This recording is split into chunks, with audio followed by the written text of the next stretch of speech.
สบายดีพบกับพวกเราอีกแล้วในรายการยังรายการยัง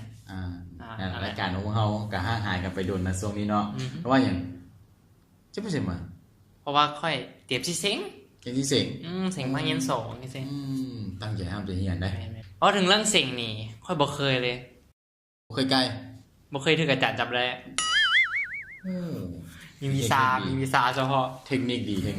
ขนาดเดือนแล้วนี่ค่อยไปเซ็งนี่ยังได้10เด้ว้าวก็เก่งแท้ภาษาลาว3เลข4ฟิสิกส์3รวมกันเป็น10ว้าวเก่งแล้วก็ได้10โอ้ได้10อีหลีโอ้ยอมใจชิมกันลิ้น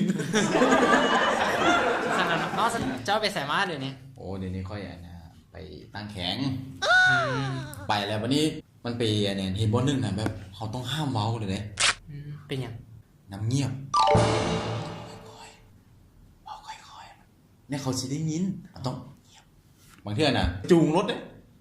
นี่จูงรถไปมันเซลมันสิเซลน้ำเงียบซึ่งอีทีนี่เขากะมาเป็นเสือครูเนาะจะไม่ได้เป็นอย่างนั้นเนาะเขาเป็นพิธีกรใช้เสือครูซื้อจับซึ่งพวกเขา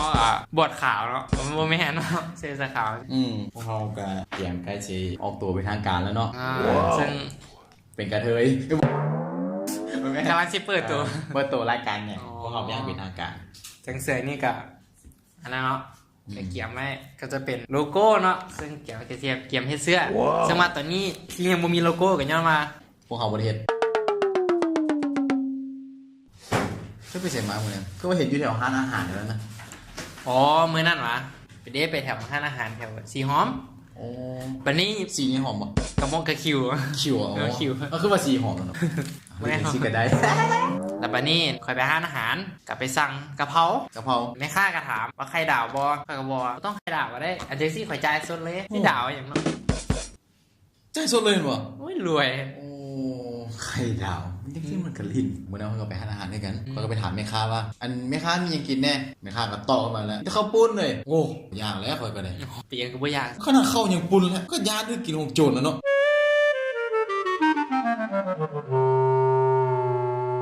ช่วงนั้นแต่ช่วงปีใหม่แล้วใครเราไปเล่นเราไปแวะปั๊มน้ำมันไปเข้าห้องน้ำเข้าไปปุ๊บนี่โอ้เกือบลบบ่ทันเกือบตายพี่สั่งเจอห้องน้ำยิงโอ้ปังโอ้ยปังพอนะมันยังรีบดีปัง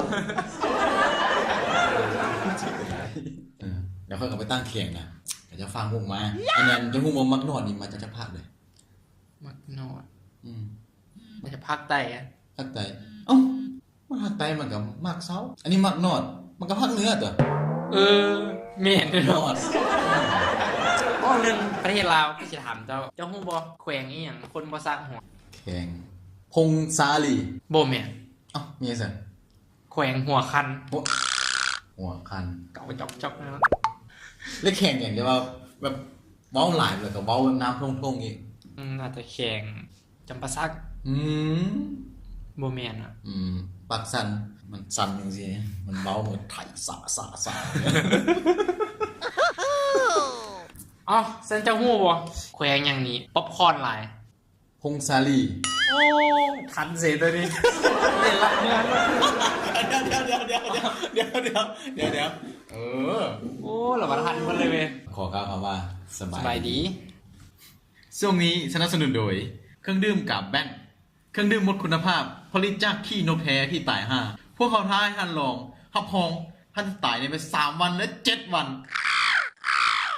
และโฟมล้างหน้ากาเจลบอง